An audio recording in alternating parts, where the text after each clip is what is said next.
This week on Writers, Inc. And I'm someone who plots the whole story. I don't like to just dive in cold. I really want to know where I'm going. And so I got on the phone with this really great publisher who I'd worked with before. And he said, all right, you got to figure out the answers to these like 4 different questions. What do we know? What does the reader know? When do we find out as the reader what you know as the author? And when do the characters find out what you already know? So I hadn't really thought of it that way. Like, I knew what I wanted the story to be, but I hadn't thought of that other dimension of like, what do the characters know and what do the readers know? And when do you put the reveals in? And just asking those questions at the beginning of the book also like totally unlocked the story for me. J.K. Rowling was nearly homeless when she wrote the first Harry Potter book. Stephen King penned Carrie in a small desk wedged between a washer and dryer. James Patterson worked in advertising and famously crafted the Toys R Us theme song long before becoming an author. Join New York Times bestseller J.D. Barker and a panel of industry powerhouses as they pull back the curtain on some of the world's most prolific authors. Where did they start? What is their process? The biggest names in publishing all have origin stories. All have tips and secrets. What does it take to consistently top the bestseller lists and become a household name? Get your notepad out. School's in session. This is Writers, Inc. Hi, it's Christine Daigle. It's Jenna Brown. Kevin Tomlinson. And I'm JD Barker. Welcome to Writers, Inc. So I'm coming in my office, and I always lock my door when my daughter's home because she's on spring break right now. And like right before I close the door, I hear my wife yell out, "Don't let the robot run over the ducks." I'm like, this is how weird my house is. Like, I've got a robot running around the house. We've got that Astro robot, and my wife just got baby ducks. I think they're probably about a week old, I guess, at this point. But like they're the cutest things ever. She got 2 of them, and apparently they ship them like the day that they hatch, and they ship them through like U.S. mail. So like they're in a box with like a little heating pad and something that's got, I guess, water or whatever.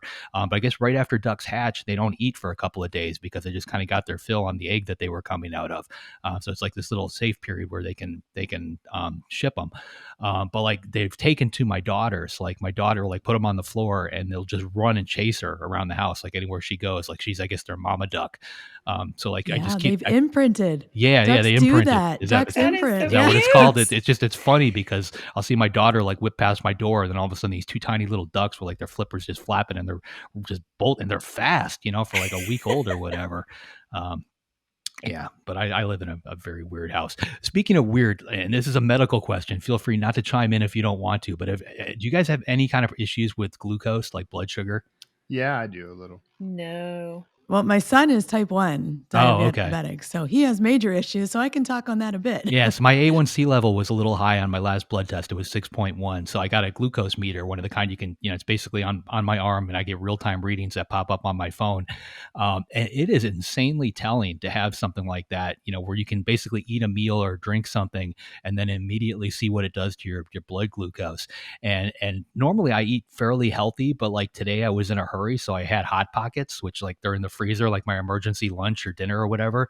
I had 2 of those, and like my blood glucose went from like 100 to like, I think it was 198 the last time I looked at the little meter, which is just insane, like this giant spike. But it really makes you second guess, like what you're eating and drinking, which I guess is the purpose of it. But I was just curious if you guys have ever done it. Yeah. I can look right now on my phone and see what my son's blood sugar is. That's so cool. because he's got the CGM too, and he's got the pump, obviously, for the insulin to keep him controlled. Right. 6.1 is his target, but you like if he has like chocolate milk or like a freezy, I don't know what you call them.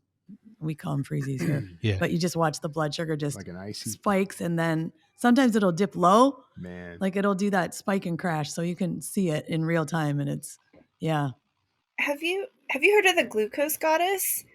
I just recently discussed her. She's like a biochemist turned nutritionist, and like she's done a ton of studies on glucose. And like one of the things she says is that if you drink a tablespoon of diluted apple cider vinegar before a meal, like 10 to 30 minutes before a meal, and she's got a book on it, and there's all these studies that where it's like the glucose will spike if you don't, and then it's like considerably less if you drink the apple cider vinegar before. So I've been doing that. I don't know if it's made any difference. I don't have like a That's monitor, really but interesting. You know, we were talking about COVID and stuff before the call, and I started taking a shot of apple cider vinegar every morning from that point. I haven't been sick a day in the past 3 years since I started. Maybe drinking that's apple why I cider don't get vinegar. sick from the COVID, because they recommend it for me because I have a chronic medical issue that we've probably talked about before with my trachea trying to kill me by closing up. But they recommend apple cider vinegar for the anti-inflammatory. So, Well, yeah. I have Very never good. heard of yeah. this. It's pretty interesting. She just watch, like, when I think she has a website or an Instagram page, and you can see where it's like, big spike, and she'll do things like, pasta, and like it'll be like, whoo, and then with the apple cider vinegar, it's just like a little bump. That's neat. I always have it before I have my bowl of ice cream. Yeah, anything that tastes good is going to spike your glucose. That seems to be the That's general absolutely rule of true. thumb. Try look into JD. There's a supplement called Mhm. berberine that I started taking because it's kind of like they call it nature's Ozempic. Your results may vary. I'm not a medical doctor, but I've been taking it, and it's helped a lot with insulin sensitivity and glucose. That's cool. So, I want my kid to get Ozempic, but he's too young apparently. So one day maybe. yeah. Plus, I'm not willing to foot that bill. Oh, that's a U.S. problem. That's you not a guys here problem. Yeah, that's it's U.S. Gotta move first to world Canada. problems, right? All right, Kevin, what is in the news? Well, first up, and I know that Christine picked this story just to make me pronounce all the Japanese names. It is true. But ChatGPT helped write this award-winning Japanese novel. Rai Kudan, a 33-year-old, won the prestigious Akutagawa Prize and revealed that her novel Tokyo Sympathy Tower incorporated about 5% of text generated by ChatGPT. The novel was praised as, quote, practically flawless by the award committee. Kudan has used AI not only for crafting parts of her book, but also as a tool to explore personal subjects she felt unable to share with others, reflecting unexpected AI responses in her protagonist's dialogue. That's very clever. The Akutagawa Prize, aimed at emerging writers, has been looking to diversify its recipients. Kudan's win marks the first time AI-influenced writing has been recognized. Amidst growing concerns over AI in literature, including lawsuits against OpenAI by authors accusing it of using their works without permission, Kudan plans to continue blending AI with her creativity in future writings. I actually think I think that's the right use of AI. Maybe not, she's only using it to help generate dialogue. I don't see a problem with that. But I've been talking about this a lot lately, that don't use AI as a creative tool, use it as an augmenting tool. Like, to me, that's the real strength and power of it. Because everyone who's flocking to these services to upload AI generated books, the books aren't very good. People aren't liking them. They're not selling through. But using it to kind of help augment what you're doing, I think that's clever. And I think I've talked about this before. I like it when I get stuck because it gets me unstuck. I'm like, oh, I want a scene about this, and it'll write something. And I'm like, that's horrible, but it gets me unstuck, and then I'll write the scene, right? So right. That's what I tell people. I use it like a really bad writer's room. Like, they're a really crappy writer's room, but I can take what they give me and spin gold. So can you kind of go into that process a little bit? Because I've played with it, and like it literally, like it doesn't give me anything that surprises me. It feels like it's just almost like a cut and paste of a fiction encyclopedia or something. And like it, and it's bad. Like, it's so bad. It's cliched it's and like overly emotionally dramatic, and it's horrific. Yeah. But I don't know. There's just something about it that I'm like, oh, but maybe it's the structure, because it does get structure right. And like, I can kind of see the structure of the scene, and then I'll just write the whole, like, I don't use any of it because it's awful, but it can't get you unstuck. When you've had conversations with people and they suggest something, and you say, like, especially if it's a good buddy of yours or something, like, well, that idea sucks, but that gives me a better idea. Yeah. You don't want to be a jerk to real world people, but you can be a jerk to AI with no problems. And I'll counter. Like, I'll actually hold that conversation and say, look, that's interesting, but it's not a very good. What if we did this? And then the other thing about AI is it's a yes man. Like, it always thinks every idea I give it is the greatest idea of all time, which is great for my ego. But then it sort of spits something back at me, and we do that back and forth for a while, and I'm the one who's really shaping it. But I'm bouncing that idea off of the AI, and it helps me kind of carry it through. So do you feel like you're having a conversation with a person? Like, does it No. come? You do? Yeah, I don't. Like I a don't really know. dumb Really dumb. person. But you know what? I was just thinking, like yesterday, I just sent, because my husband is reading my draft. I'm like, I'm stuck here. I don't know. Something needs to come next, and I'm not sure what it is. Maybe you can help me. And then after I sent him the email, I was like, oh, never mind. I figured it out. Like, just even like in thinking about that, I'm like, I've got it. So I guess it's kind of the same thing Yeah, that's true. as when you don't have someone to spitball with. Yeah. So what would Yeah. you do? Would you take like the first half of that chapter that you did write, drop it into ChatGPT and say, give me the. I usually do an outline. I'm like, here's what I'm thinking needs to happen here. Can you help me? Yeah. Like what? And then it'll give you something horrible, but I won't use any of it. Yeah, I just explain it the way I would explain it to somebody maybe that I know doesn't read my stuff. You know, just kind of. I don't give it the chapter. I don't bother with that. I don't drop any of my writing into AI. I call that paranoia, but Yeah. Well, that it doesn't bother me. For some reason, it doesn't bother me. But I don't think anyone's going to steal it or leak it or any of that per se. Maybe they are. Maybe I'm a fool. But it doesn't feel productive to me to do that. Instead, it helps my process. It helps me to explain it. And then when the AI gives me whatever weird response it has, it's like it just kind of jars it loose for me, and I can just run with, same. I can run with it from there. I don't use anything the AI gives me in the writing. I mean, not a word. You know what I think is really happening here? I think Kevin is dumping his ideas into ChatGPT, and ChatGPT is sending those ideas over to Christine, and she's thinking that it's coming out of ChatGPT. And I'm like, this is the worst thing I've ever seen. And you're kicking it back, and it's going to Jenna, who's probably just ignoring it. And I guess the closest thing I do to this in my life, because I haven't been able to just buy into it. I've tried it. I've played with it a ton, but I just can't seem to get it to be useful to me. So if I get stuck on a chapter, I'll force myself to type what I think comes next, even if it's complete garbage. But I keep my fingers moving. I keep my brain moving. I'll type a paragraph, 2 paragraphs, 3 paragraphs, and I may, delete it altogether if I come up with a different way to go. Or a lot of times I'll just put in some white space. I'll just, click right above it and just drop it down, type another idea right above it. I just kind of keep going in that circular motion through the chapter until I land on something that works, and just kind of keep going. So I guess in my way, I'm forcing my brain to think about, what I should do next. And you guys are kind of going through that same exercise, but you're getting ChatGPT to weigh in on what comes. Yeah, I think it serves the same function. Like it's just a creative unblocking, right? Like it's no use other than that. Yeah. Yeah, because my wife will no longer talk to me about the books. So those damn restraining orders. We can talk to each other, Kevin, when we get stuck, so we don't have to go to the AI. That's what we'll do. All right. Please tell me your next story is not AI. Yes. So new Lee and Low diversity baseline survey finds minor changes. The diversity baseline survey by Lee and Low Books indicates a small but positive shift in the racial diversity of the publishing industry since 2015, with white respondents decreasing from 79% to 72.5%. Is that a decrease, or is everyone else increasing? That's what I really want to know.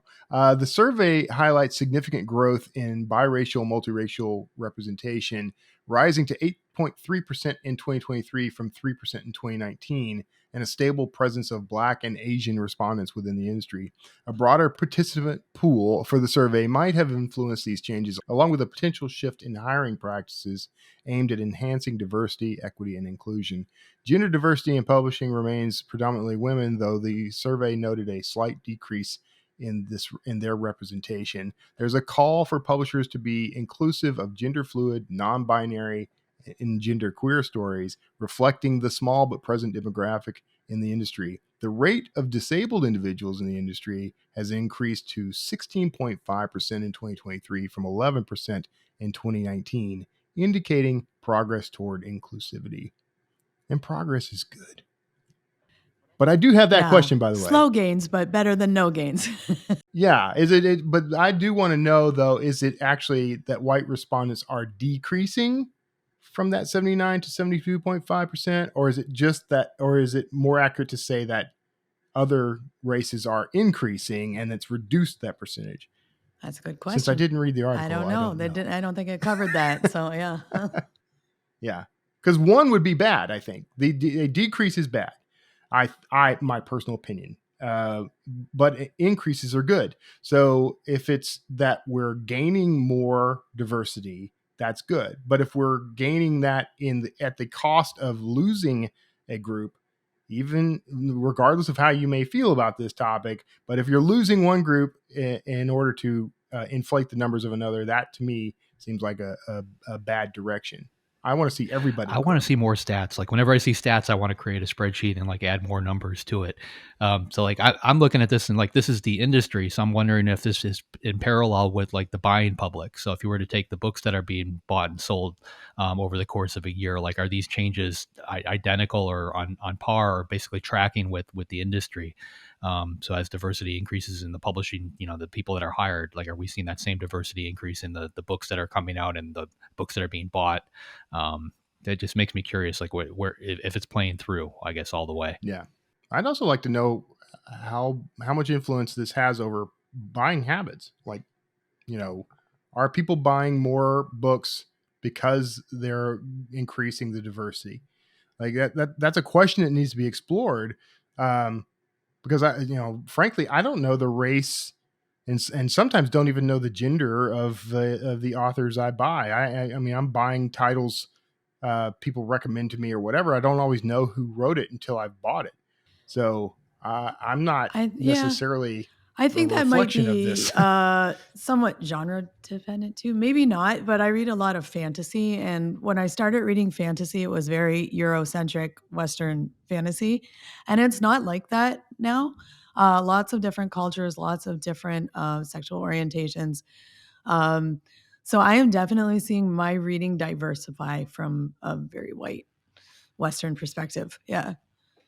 Yeah, I agree with that. And I do think it's important because whether you pay attention to it or not, I do think like it just bleeds into your reading. Like you said, Christine, like you just, end up picking up a book and you're now reading a different type of fantasy. Yeah. You're reading, like Shannon Chakraborty, she just wrote The Adventures of Amina.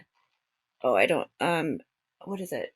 Amina Al-Sarafi. And, it's a pirate fantasy book, but it's, I'm not going to, but instead of that typical Blackbeard Caribbean piracy, we get a whole new exposure to piracy. And, I think that whether you seek that out or not, the fact that it's there and available is good. And I think that people will pick it up intentionally, sometimes unintentionally. But I think that you can't help but then be, exposed to something. And then you might think like, oh, I didn't realize that there were pirates in the, in the Indian Sea. And so then it just helps you grow. And then maybe you seek other things. And I think that's I think you're absolutely right. And that, to me, that's the whole point, right? Like we're gaining a new perspective.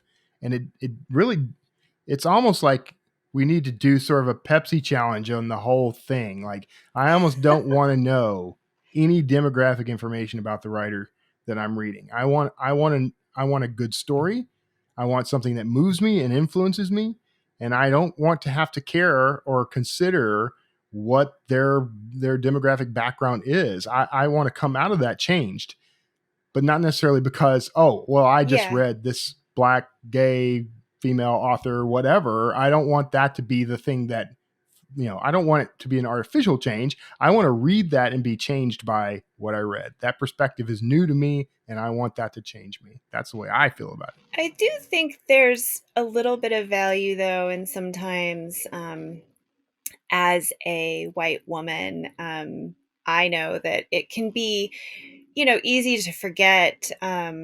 Growing up, I never had to really, everything I saw was very familiar. And so I think with books and literature, I do think that even if people aren't actively seeking it like you, and that's fair and that's valid, but I also think, of those kids in a bookstore or, watching a show, and now they they see themselves, or they recognize, oh, my mom used to tell me that fairy tale, and now it's in this popular fantasy book that everyone's reading. And I think that that's important, and I do think that I'm glad that there is a focus on that, because I think you never know what that could lead to in the future, of that particular child or teenager or adult. And so I think sometimes that's I agree with important. you. I think I could go on about the blind taste test all day, but I think that it is important to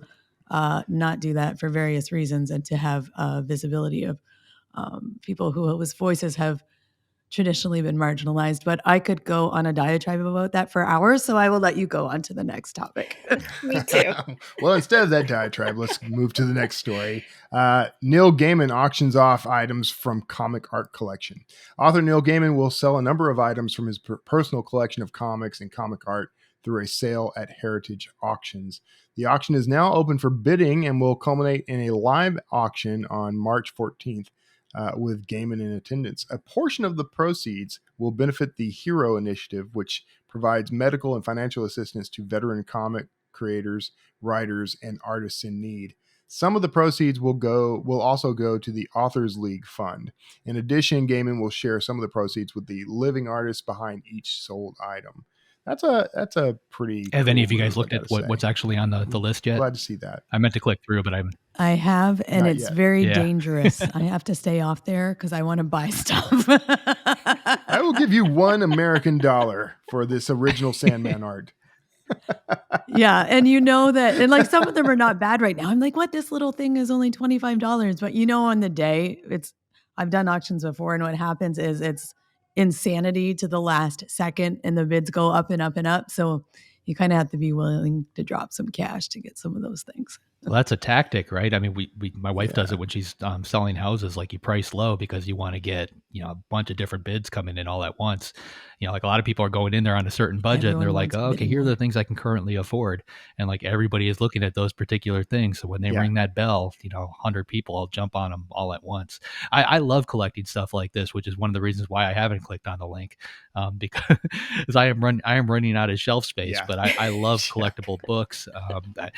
For me, part of the fun though is actually finding them. Like, we used to go to a ton of garage sales when I was a kid. My wife, or my mom, she owned an antique store, so we'd go to estate sales, we'd go to garage sales, and she would just buy up random things. And I remember one day she came home with a box of books that she bought, and we were going through them, and we found a first edition copy of The Adventures of Sherlock Holmes in there, and it was signed by Arthur Conan Doyle. Wow. And and she paid like next to nothing for this box of books, and like, to me, like that's gold.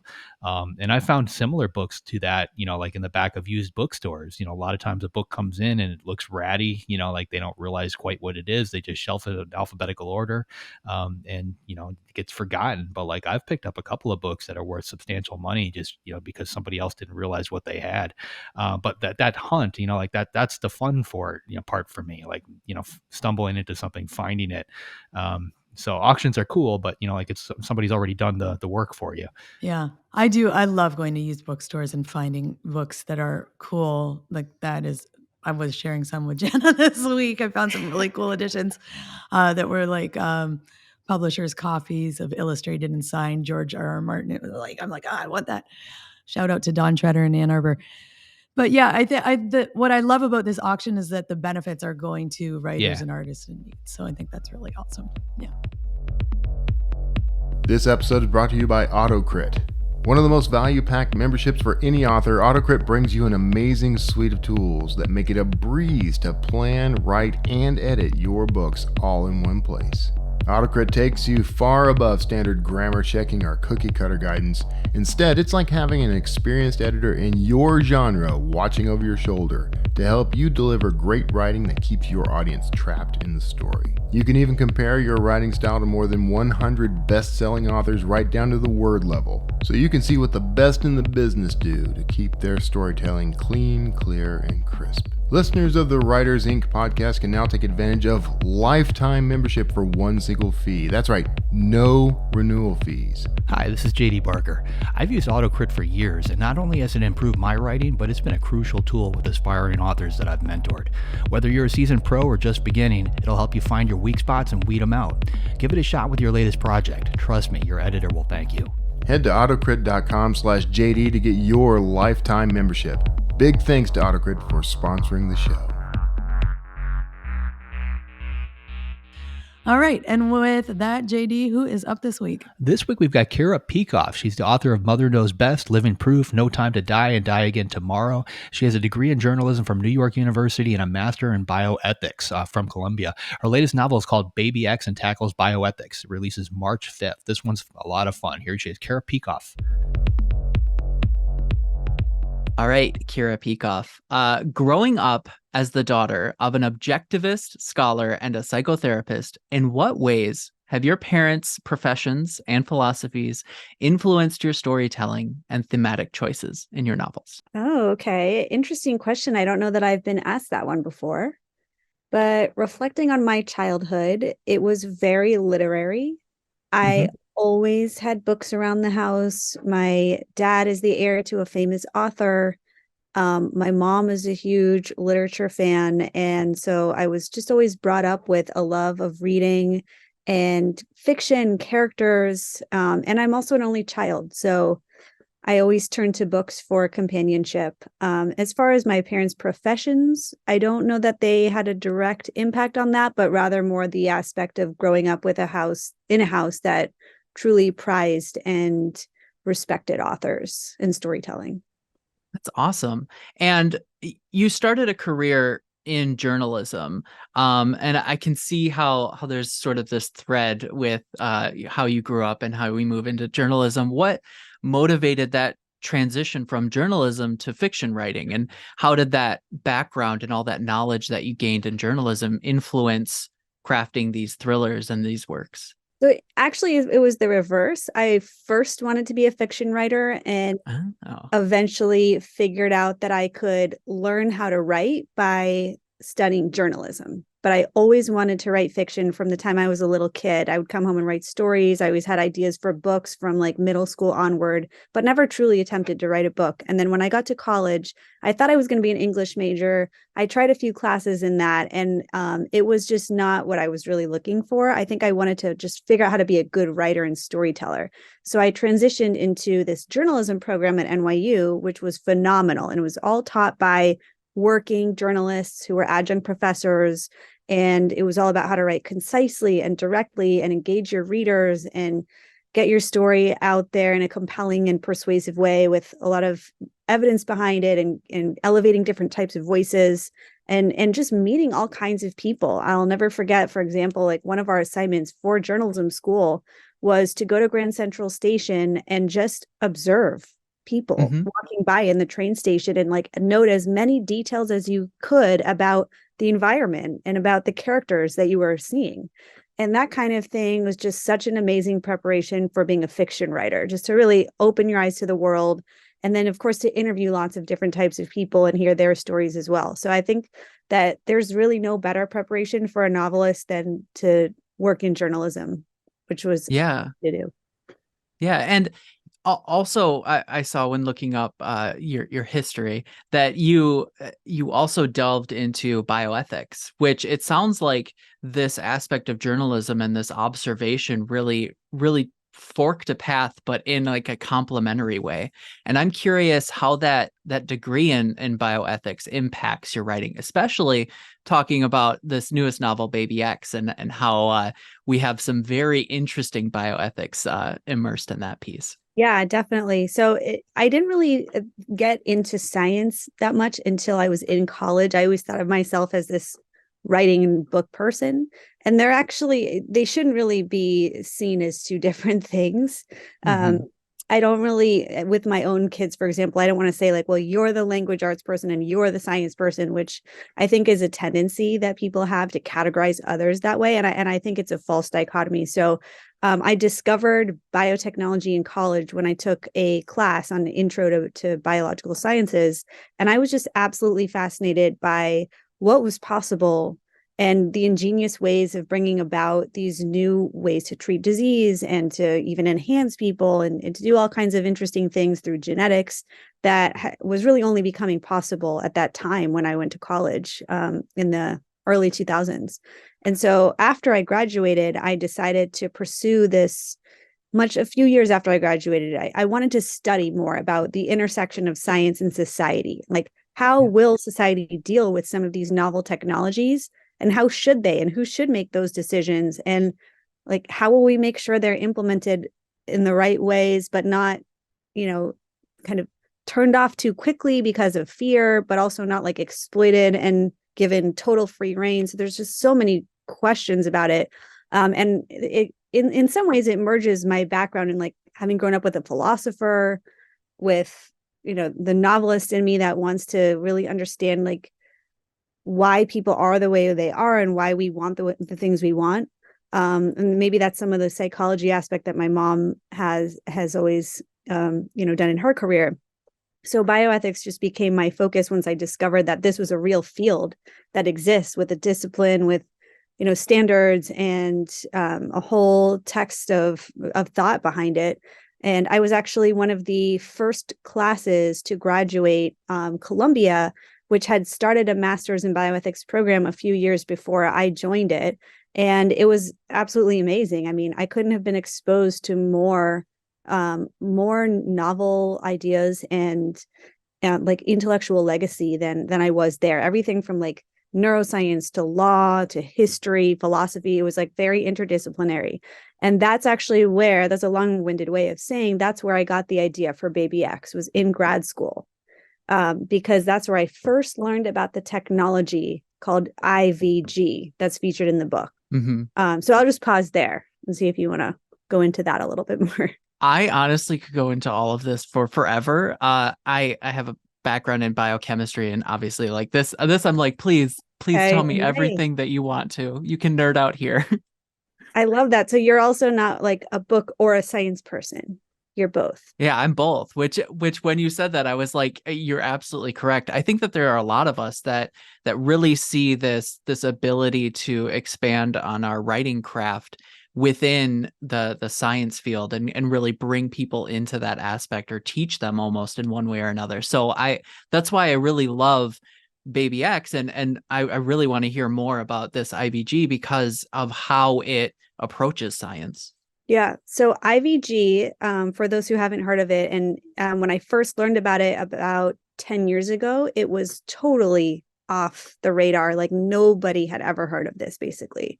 And today it's starting to be a little bit talked about more, especially like the last summer and this year. It's been in the news a fair amount. This is a technology that is proven already in mice. Of course, that's a long way from humans. It is not in humans, but in mammals, it's been shown to work that you can take the cells of an animal and through chemical manipulation, turn that mammal cells into either a sperm cell or an egg cell. And the implications of this, if this ever does get to human stage, are truly profound.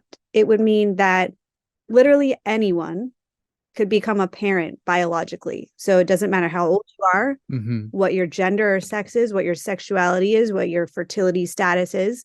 You could get your cells made into a sperm or an egg, and then someone else could do the same, any other person, and you could have them joined in a lab to become an embryo and then implant it either in, you or your partner or a surrogate, and then you have a biological child. And so I was just like blown away when I heard about this technology, and that it is, already in the mammal stage, which means it's progressing. Of course, it is, I want to stress again, far from being something that is workable in humans. It's tremendously still experimental, and we don't even know if it'll ever actually become a human like clinical stage technology. But the promise is there and the potential is there enough to make us want to talk about it and think about it. And for me imagine this, what it would be like. Yeah, and this is the part of Baby X that I feel like is that bioethics question, because you basically create this world where there is a risk that if you are out in public, you have the potential of becoming a parent with or without your will, basically. And Right. I think that it's really fun finding these emerging technologies and having these discussions before they blow up, before they become these big things. So that's how I'm curious how this process flows and how you take these scientific themes and you make it into something that's accessible and engaging to these readers. So this book took me about 4 years because I knew I liked the idea of IVG, but I didn't know what kind of story to tell. And I was kind of in this long-term writer's block situation because there were just too many possibilities of where to go, too many possible characters and storylines and impacts of this being a reality. And I just started to write some like short fiction around it and develop some characters around it. And I just couldn't get into it, honestly. It was a very long process of trying to figure out like, what is the story? What could be a fun and like thrilling, surprising story, not just like I don't know, like a class paper turned into a fictional story. You know what I mean? Yeah. Yeah. And eventually I hit on this idea of a celebrity, right? There's something that I learned about in school, in grad school, called the celebrity scenario. It was very briefly covered in class, and that kept sticking in my mind. It was this idea about the bioethicists, just like you said, are anticipating these consequences and implications. And one of them is this worry that celebrities who are very highly desirable for whatever reason, their intellect, their looks, their talents, could be targeted for their DNA, and sometimes without even them knowing, because you, without realizing it, you leave your DNA all over the place. I mean, if you, wipe your nose, there's like epithelial cells from your mucus. If you sip some water, there's saliva on the cup, your fork. I mean, if you are at a restaurant and you toss your napkin in the trash, it's still got some cells on it, and the cells don't die immediately. So if somebody with the right kind of toolbox comes in and wants to preserve those cells, it's there for the taking. And I actually looked into the legal gray zone right now. There's no law against taking someone's trash that they discarded in public, because it's just stuff they left behind. So you're not actually like violating someone's privacy necessarily, or someone's property if they left something. So it's a total gray zone that has no law around it right now. And so this celebrity scenario could really blow up in crazy ways if this baby aspect were possible. And that's when I started to think about, okay, maybe that's the way into the story, because that's super high stakes. And then it helped me figure out how to position Baby X. And so the story is about a famous singer who's going on tour, and he's been blackmailed by this organization, this shadowy organization that collects celebrity DNA in kind of very unobtrusive ways, and then sells it on a black market like eBay to the highest bidder. And then there's these parents who are incentivized because they want the best possible future for their kids, and everything is super competitive now because we've amped up the possibilities here.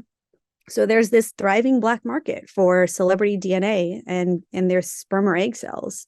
So this story centers around this guy who's a famous singer going on tour and has to protect himself. So he hires this woman who started a new business, kind of an entrepreneur in this new space, as a biosecurity guard, who will kind of go around and clean up all of his trace DNA everywhere, wherever he is. And he's going on a big international tour.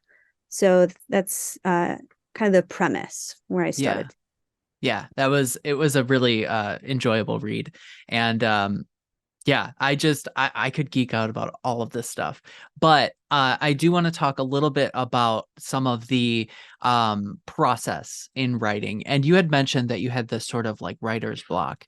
And you found a way to balance these writing, academic, your career in biotech. What are these strategies that you put in place that helped you manage your time and maintain that productivity to get this book finished? Yeah, great question. This was an extraordinarily difficult book to finish. For one, I was stuck in writer's block for a long time, I think for a number of months, and I kept trying to go back and figure out new angles and new storylines and new characters, and nothing just really felt right to me. I even started a draft of something that I just gave up on because I knew it wasn't really right. And so there was a long period where I wasn't sure where to go. And then COVID hit, and I stopped writing for like almost a year because it was COVID and everything kind of blew up that year in 2020. But I knew I still wanted to go back to that story. And my agent was the one, I have to really give her a lot of credit.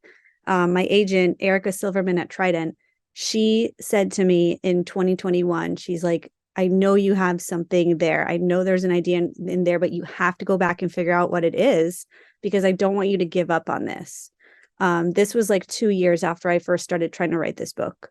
And I finally went back and I thought of a new character to add into the storyline, which is in the book now.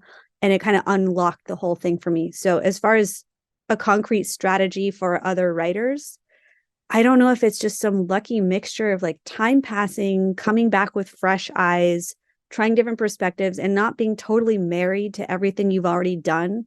Like you have to be willing to sacrifice some of your earlier attempts to get towards the gold, because that's usually the best ideas are not the first 3 or 5 or even 7. Maybe they're like the 9th or 10th idea, and you just have to get through that kind of arduous process of throwing things out and then like trying again and being fine with failure and just kind of being like, that's part of it. It's not a waste of your time. It's just part of it until you get to the right thing. Yeah, and it sounds too like having that person or people around you that really are kind of cheering you on is definitely a thing. And that's one of my personal gripes, is that writing is not something that you do solitary. You have these cheerleaders or these people around you, because I feel like you always need that type of encouragement. Otherwise, you're just shouting into the void half the time. Oh yeah, to find someone who's a trusted mentor or even just a writing partner who can give you honest feedback. In this case, I also had a really wonderful publisher who got on the phone with me before I started the draft, but I had the idea. I figured out finally, I was like, okay, here's the outline I generally want to have and the basic story, but I don't really know where to start. I know what the story should be, but like what's chapter 1 and where do we go from there? How do we get into it? And that also is a really hard thing to do at the beginning of a book. I think that's like the next hardest thing to figure out. And I'm someone who plots the whole story. I don't like to just dive in cold. I really want to know where I'm going. And so I got on the phone with this really great publisher who I'd worked with before, and he said, all right, you got to figure out the answers to these like 4 different questions. What do we know? What does the reader know? When do we find out as the reader what you know as the author? And when do the characters find out what you already know? So I hadn't really thought of it that way. Like I knew what I wanted the story to be, but I hadn't thought of that other dimension of like, what do the characters know and what do the readers know? And when do you put the reveals in? And just asking those questions at the beginning of the book also like totally unlocked the story for me. If I hadn't had that one conversation with that publisher, I think I would probably still be struggling with where do I start the book. Yeah. I love those questions. Those are really good ones that I'm going to write down later.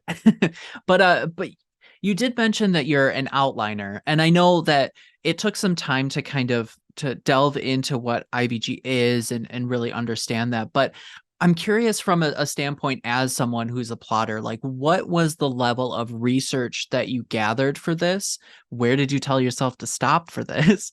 And then how was that outlining process? So this book, while it hinges on this scientific idea, is not really a science thriller. It's more like that's in the background, that's out there, but here are the characters' lives that are impacted. So I wouldn't say that I had to do a ton of research. I did do some research for sure. I'm a reporter by nature. So I reached out to a professor at Stanford who's an expert in this technology. interviewed him about it, asked him some specific questions about how to pull off things like this, black market and like this whole underground, illegal group. How would they get away with it, and how would they store things? And I think he found me very entertaining because he's like this very serious professor and deals with real things like law and teaches genetics. And here I am asking him how long do the cells stay alive for the bad guys to get away with the theft? And he enjoyed answering the questions and figuring out where we could put in a little bit of literary license, but also have it grounded in fact. So the research part was not that difficult. It was more the outlining that I found really challenging, because there's 3 characters that switch perspectives. And I know a lot of your listeners are writers themselves, and I just really want to highly recommend this software that I used. It's the first book I ever used it on, called Plotter, Plottr. I don't know if you're familiar with it. Yep. It's a good one. I used that for this book, and I think that absolutely saved me, because it helped me keep straight the 3 different points of view and the timelines. And it takes you on this process of starting from, okay, write your book out in a sentence, now expand it to a paragraph. This is before you outline. Now tell the story in a page, and it gives you different prompts to expand and get more and more detail about how you see the whole story playing out. And then once you have I don't know, I think it was 3 or 4 pages of summary that you expanded from that sentence, then it takes you to, okay, now let's start figuring out the outline by chapter. And it has this beautiful layout to figure out how to go back and forth and see it all in one view. And I just really love that software. I would always use it again. Excellent. So normally I would ask what advice you'd have for writers, but I think that was really good advice. And I think what I really want to do is subvert that question to something you had mentioned, which was using your journalistic background. You reached out to professors and talked to them. So as a journalist looking at aspiring authors, what is a piece of advice that you could provide authors in their research or in their development that could help them either communicate to other people or to really use a tool that they may not think about? I would say, and I've done this for, I think, all of my books now. It really depends what your genre is and if you need to do research or speak with experts. But if you do, don't hesitate to write that cold email. I think a lot of us are intimidated by that. And it's something I had to get over when I went to journalism school, just to talk to strangers and put yourself out there and ask for somebody's time, which feels like a really big ask. But your writing is important. You're telling a story. You have something to say. You should believe in yourself and just put it out there. And in my experience, and I'm not a big famous author, but almost everybody gets back and says, sure, I'll tell you about my expertise. And they're happy to be asked about it. They're happy to be included. So I would definitely recommend just not being shy and going for that information that you really need. Excellent. Well, thank you so much for your time, and I appreciate it. Of course. It was a pleasure to talk to you. So I have to ask, did your parents influence your writing? My parents? Define influence. You can take that any way you like. The influence I got from my parents was get a job in the corporate world. That don't you can't make a living as a writer. That's a fun hobby. It's cute, but yeah, you need a desk job. So the answer there would be no. I mean, we didn't have a TV in the house when I was younger. We went to the library a lot, and I do credit my mom for that. If I hadn't gone to the library as much as I did as a young kid, just like we were just talking about earlier, just discovering books. Like the library to me is very similar to that. Browsing the shelf and finding some title that I haven't seen before. It's got a cool cover, a cool description. Like there's a lot of fun in that, and I still remember doing that as a kid. So from an influence standpoint, there was that. I will say that everybody supported me in writing, especially my grandmother, who she actually paid at the time. It was called Writer's Digest School. Now I think it's like Writer's Digest Institute or something. But she put me through that little mail-in program at an early in like high school or something, and so I did get that support. But no one in my family was a writer, so I didn't get that kind of influence. Everybody read, we all read. But then it wasn't even I don't even think as prolific as what some of you guys had growing up. Like my grandfather read a lot of like Louis L'Amour books, and my mom would read things, but I didn't really have like that daily influence of seeing people read in my household either. That was just me. I had a lot. My parents were both readers, so I had that, and they were very liberal in what they let me read. So I was reading Stephen King at like 10, and nobody thought that was a problem. So I suppose that influenced me in some pretty deep ways, but yeah, I mean, they never like, I got a little bit of the, like, you can't make a living as a writer. And for a long time I didn't. But when I made the decision to do it, like, it was always like, all right, well, good luck. Godspeed. Well, I mean, just looking around, the audience can't see it right now, but like we've got our video feeds on so we can see each other, and all of us have giant bookshelves behind us, except for Christine, who's in a dungeon somewhere. Well, that's because I'm not at Right, home. yeah. But I do have giant bookshelves. Yeah. I have so many bookshelves. I'm like, if we ever move, it's going to be a problem. I think we have like 8 barristers and like 3.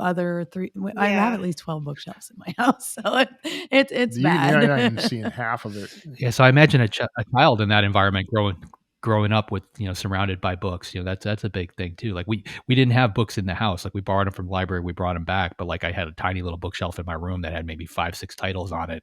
Then I started buying up Hardy Boys and Nancy Drews and things like that, and I started collecting more. But my parents didn't collect books at all. No, my parents were readers. My dad was big into the like Tolkien, which is how I got into epic fantasy, I guess. And he's the sci-fi responsibility, whether that's good or bad, because we had one TV. Remember those days?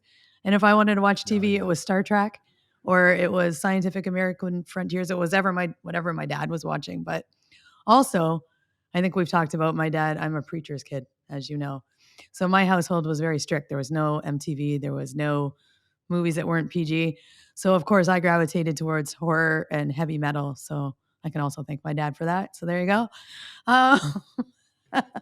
We didn't have cable until I was in my like 20s. I mean, like I didn't have cable. Yeah. And so we didn't have any of that either. We had whatever the 3 least grainy television stations were, and whatever was on them at any given time. So that was our whole thing. Oh, the good old days. Can I shout out real quick, by the way, because there was a big mention of Plotter in this interview. Yeah, I was curious Cameron about that. Sutter is the guy.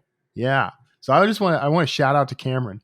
But Plotter is a great piece of software. I was glad. I mean, I'm a pantser and I still love that software, but I was glad to hear about that. I love Plotter. Plotter is. I just discovered it when I recently discovered that I am a plotter. So in the last year, but yeah, it's really great. And I really like that it has, a bunch of different templates that you can use. So you can even play around with what kind of story structure you want to use, and kind of see what fits, what you're thinking about. And yeah, it's really great. I think it would even be great too if you had like more than one perspective, because it literally creates like a map so you can see where everyone is and what they're doing in the chapters, and it's fantastic. We should maybe get him on the show. I've used it with co-authors, and it's a great tool, when you're not in the same room, to be able to collaborate on something. Yeah, and I just had a chat with him just before this call. I mean, just before the show, and they're about to roll out some new stuff, which is going to be pretty exciting. I won't spoil any of it, but I can definitely. That's your homework. Get him on the show to talk about the new features. That'd be awesome. That's my homework. Yeah. How about she was talking about when her publisher talked to her about the who knows what and when. And I was like, oh, that's Robert McKee. Like, I don't know. It's probably other people too. But if you've read Story, which I did a million years ago, he had the mystery, suspense, and dramatic irony where, mystery, nobody knows anything, reader or character. Suspense, they know the same thing. And then the dramatic irony where the reader knows more than the character. Do you think about that a lot when you're writing? Or for me, I'm just more organic. Like I've read so much, I've seen so much story, I understand the structure, and I just kind of have a feel for, like this needs to happen now. And if I don't include that, like my brain starts to shout at me like, hey, you just it's almost like I missed a turn, like, hey, you got to go back, you missed your stop. Like I'll get 2,000 words beyond it, I have to go back and fix it. But yeah, those types of things are huge. especially when you get stuck. A lot of times just taking a step back and just looking at that basic framework, will help jog your mind and help you get over to the, whatever comes next. I like those silos though. I mean, I like the division, the way that was split up. Yeah. Well, I just think sometimes it's always really interesting how, like, there's so much out there about story and about writing, and sometimes what gets you going comes from surprising places. So, it's not that those questions were necessarily like groundbreaking, but I think like as writers, sometimes we forget sometimes some basic things. I think I've discovered, at least with me, it's like you get so in the weeds and you get stuck, and like sometimes you're just talking to someone and they'll say something and it's, very, very, very basic, and you're like, oh yeah. I should think about that. You're right. Yeah. And then it helps unlock you. Yeah. It's funny, like when you're critiquing someone else's work too, and you're like, you didn't do this and this. And then you think about your own work and you're like, oh yeah. Go back. I know. Critiquing is, that's actually, I think, one of the most helpful things for me is actually reading something and then being able to look at that critically, and then be like, oh, I need to do that. Have you ever had possibility paralysis like she talked about? Just so many possibilities for the story, she couldn't really get going on it. Yeah, definitely. Yeah. So a lot of my stories revolve around sort of like a lot of my archaeological thrillers will revolve around like some key piece of history or some piece archaeological find or something. And a lot of times what will happen for me is like, okay, there's this treasure and this treasure can do this or reveals this or whatever. And then it's like this myriad of like a multiverse of possibilities from there.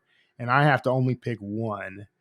And that drives me nuts because there's all these other little rabbit trails that I think would be a blast to explore.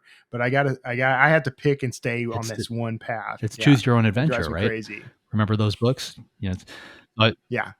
Yeah, so I do that when we were books, talking earlier, as far as the way I brainstorm, if I get stuck, let's say I'm halfway through a chapter and I'm not quite sure where I want it to go, like I'll write a sentence like this could happen next, this could happen next. And it's basically choose your own adventure.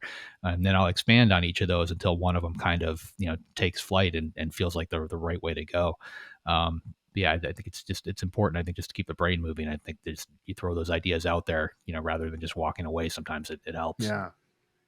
She brought up she talked about how, I'm going to butcher this, but like sort of like having to throw out a character or throw out like a plot that she's developed or whatever. Have you guys ever had to do that? Like I just did this with the book I'm working on now. Like I threw out like half the book and started over because I realized like I need this to go a different way. Like I need to break this up in a different way. I need a different idea.